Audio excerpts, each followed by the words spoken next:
حیات الصحابہ ٹاپک صحابہ اکرام رضی اللہ تعالیٰ عنہ کا حضور صلی اللہ علیہ وسلم کے خلفاء کے ہاتھوں پر بیعت ہونا۔ حضرت منتشر کے والد کہتے ہیں کہ جس وقت یہ آیت تحقیق جو لوگ بیعت کرتے ہیں تجھ سے وہ بیعت کرتے ہیں اللہ سے نازل ہوئی تو آپ نے لوگوں کو اس وقت اس طرح بیعت فرمایا کہ ہم اللہ کے لیے بیعت ہوتے ہیں اور ہم حق بات مانا کریں گے۔ اور حضرت ابوبکر رضی اللہ تعالیٰ عنہ نے صحابہ کو بیعت کرتے ہوئے فرمایا کہ میں جب تک اللہ کا فرمانبردار رہوں تم میری بیعت پر اس وقت تک باقی رہو۔ لیکن حضرت عمر رضی اللہ تعالیٰ عنہ اور بعد والے خلفاء نے حضور صلی اللہ علیہ وسلم کی طرح بیعت فرمایا۔ حضرت ابن العفیف فرماتے ہیں کہ میں نے دیکھا کہ اللہ کے رسول صلی اللہ علیہ وسلم کے بعد حضرت ابوبکر رضی اللہ تعالیٰ عنہ کو بیعت فرما رہے تھے۔ صحابہ کی ایک جماعت ان کی خدمت میں آتی، وہ کہتے کیا تم مجھ سے اس بات پر بیعت ہوتے ہو کہ تم اللہ اور اس کی کتاب کی اور پھر امیر کی بات کو سنو گے اور مانو گے؟ وہ لوگ کہتے جی ہاں۔ پھر حضرت ابوبکر رضی اللہ تعالیٰ عنہ ان کو بیعت فرما لیتے۔ میں انہی دنوں یا کچھ عرصوں پہلے بالغ ہو چکا تھا۔ میں کچھ دیر آپ کے پاس کھڑا رہا، آپ لوگوں سے بیعت میں جو عہد لے رہے تھے میں نے سیکھ لیا۔ پھر میں نے آپ کے پاس جا کر خود ہی یہ کہنا شروع کر دیا کہ میں آپ سے اس بات پر بیعت ہوتا ہوں کہ اللہ اور اس کی کتاب کی اور پھر امیر کی بات کو سنوں گا اور مانوں گا۔ یہ سن کر آپ نے مجھ پر اوپر سے نیچے ایک نگاہ ڈالی۔ میرا خیال یہ ہے کہ میرا یہ عمل آپ کو بہت پسند آیا، اللہ کی ان پر رحمت ہو۔ پھر آپ نے مجھے بیعت فرما لیا۔ حضرت ابو صفر رضی اللہ عنہ فرماتے ہیں کہ جب حضرت ابوبکر رضی اللہ تعالیٰ عنہ شام کی طرف کوئی فوج بھیجتے تو ان کو اس بات پر بیعت فرماتے کہ کافروں سے خوب نیزوں سے لڑائی کریں گے اور اگر پلیگ بیمار آ گئی تو بھی جمے رہیں گے۔ حضرت انس رضی اللہ عنہ فرماتے ہیں کہ میں مدینہ پہنچا، حضرت ابوبکر رضی اللہ تعالیٰ عنہ کا انتقال ہو چکا تھا، ان کی جگہ حضرت عمر رضی اللہ تعالیٰ عنہ خلیفہ بن چکے تھے۔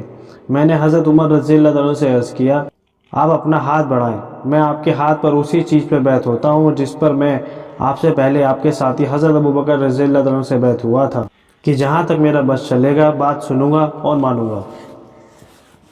حضرت عمیر بن عطیہ لیثی رضی اللہ عنہ فرماتے ہیں کہ میں نے حضرت عمر بن خطاب رضی اللہ عنہ کی خدمت میں حاضر ہو کر عرض کیا اے امیر المومنین آپ اپنا ہاتھ اونچا کریں، اللہ اسے اونچا ہی رکھے، میں آپ سے اللہ اور اس کے طریقے کے مطابق بیعت ہوتا ہوں۔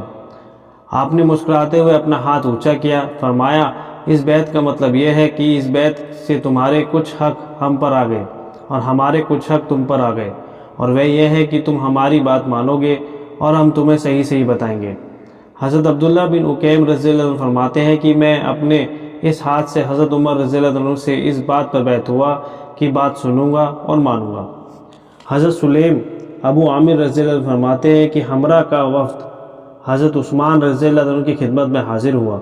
انہوں نے حضرت عثمان سے اس بات پر بیعت کرنی چاہی کہ وہ اللہ کے ساتھ کسی چیز کو شریک نہیں کریں گے، نماز قائم کریں گے، زکوٰۃ دیں گے، رمضان کے روزے رکھیں گے، مجوسیوں کی عید چھوڑ دیں گے۔